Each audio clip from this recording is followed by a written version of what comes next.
If it ain't about cars, then it ain't about Geveey. What's good, everyone? If you're new to the channel, then you're welcome. If you've been rocking with me, you already know the vibes and I appreciate. Today we're going to check out something clean, something classy, something sporty. We're checking out this Lexus IS350 F Sport. This car is looking like really sweet in this white color. So we're going to do a full walk around so you can see what this car is about. Come with me, guys.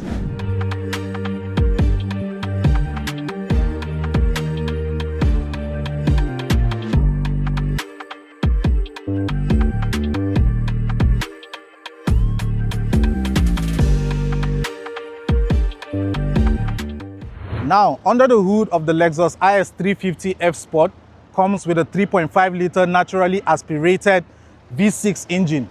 No turbo, no funny business, just full V6. And it emits around 311 horsepower. It goes from 0 to 60 in about 5.6 seconds. Now, let's talk design. The 2022 model is actually a refresh of the third generation IS, but Lexus heavily redesigned the front and rear. Up front, you get that massive spindle grille, aggressive and bold. The F Sport version has a darker mesh pattern that looks sportier than the standard trim.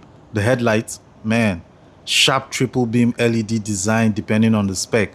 It's very sleek, daytime running lights that look like check marks slicing through the front.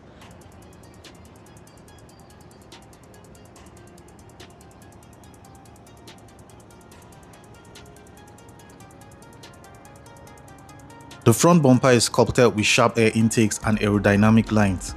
It looks low, it looks wide, it looks planted.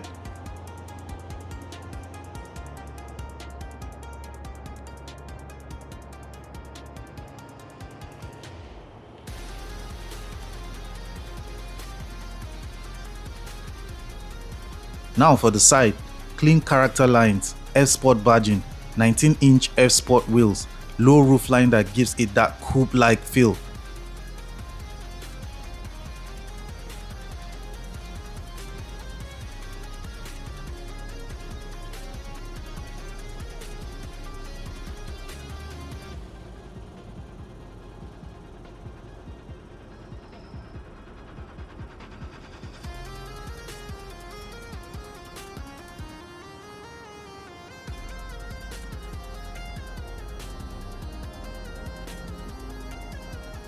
For the rear, full width style LED light design. It's not one single bar, but visually it looks connected. Very modern. Quad exhaust tips on the F Sport, and yes, they are real. Overall exterior vibe, aggressive but mature, sporty but not screaming for attention.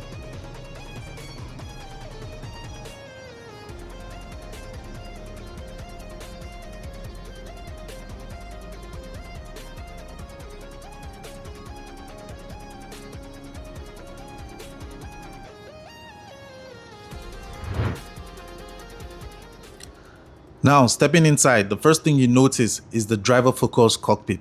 The F Sport seats are bolstered, wrapped in Nulux synthetic leather or leather, depending on the trim. They hug your body properly, not too tight, not too soft, just right.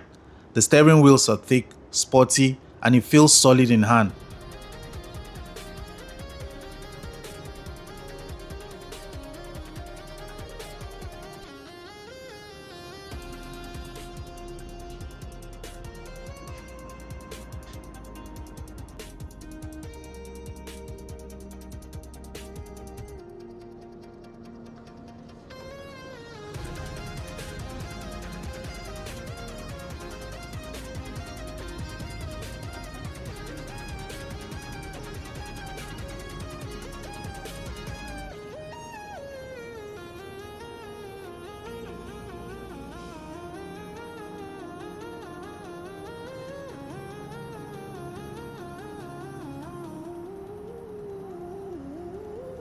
Now let's talk about one of the coolest features, the gauge cluster trick.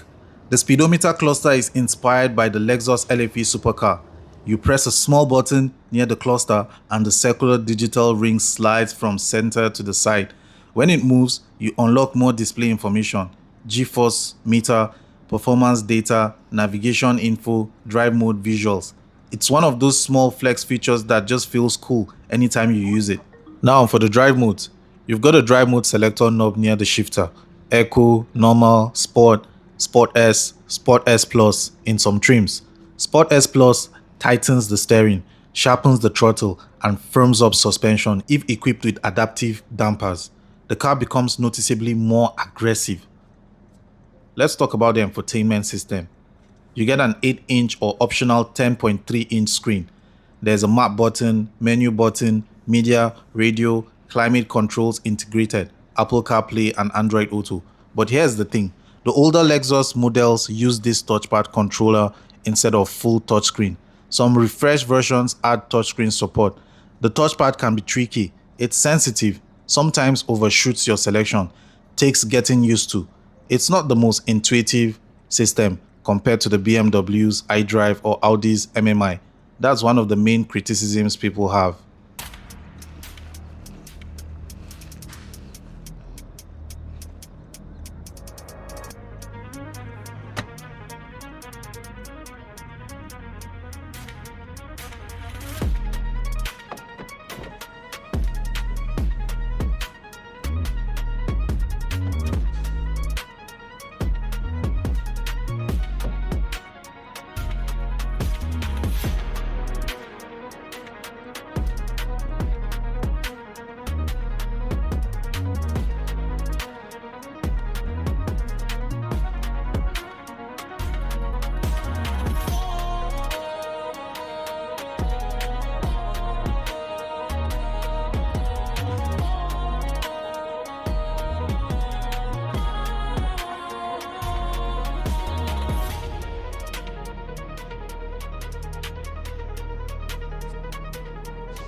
So now let's talk about the back seat.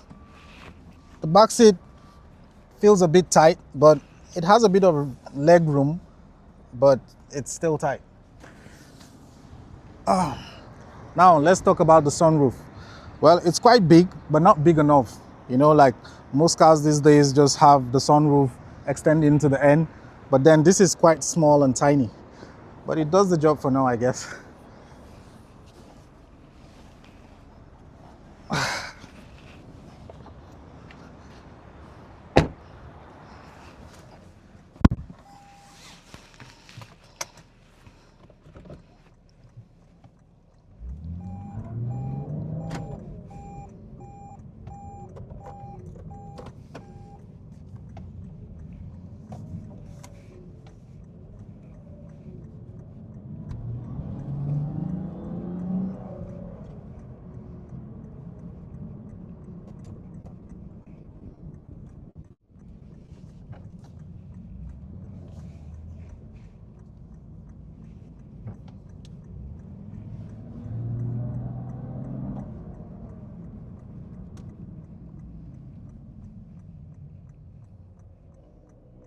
So, my final thoughts about this car. I've actually owned an earlier model of the Lexus IS series before, so I can tell you a bit of what the Lexus brings to you. The Lexus is for people who want a smooth, reliable, classy and sporty looking car that they can use for their everyday use. So it's a car that is quite reliable, the engine is good. You know, Lexus always brings this premium exterior design and then the premium interior design. The materials are good, even though it's not full leather, but then, you know, it still does the job. And then the thing is, the Lexus always has this good resale value. anytime, any day you want to resell your car, you get value for your money. So talking about the downside of the IS350 F Sport, we've got the infotainment system, which just feels a bit outdated for most owners. You know, like, and then the screen feels a bit small compared to other cars, other competitors like the German cars. You know, have like the Android Auto and the Apple CarPlay, but then this feels a bit outdated, and then the screen is small.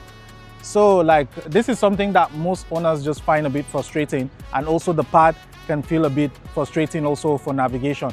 And then you've got the back seat, which is quite tight for people who are over 6 feet or even less sometimes. You know, it feels tight when you're sitting there traveling for long. And then you've also got the sunroof, which feels quite tight if you look at the size. Most cars today just has the sunroof like going like full length of the top of the car, but then this is like really small. And then because it's a V6 and then it's not a full performance car, yeah, like some people have an issue with this. So overall, the Lexus is a really good and reliable car, so it just depends if it works for you or not. If you enjoyed this video, kindly like, subscribe, and share it with others. See you on the next one.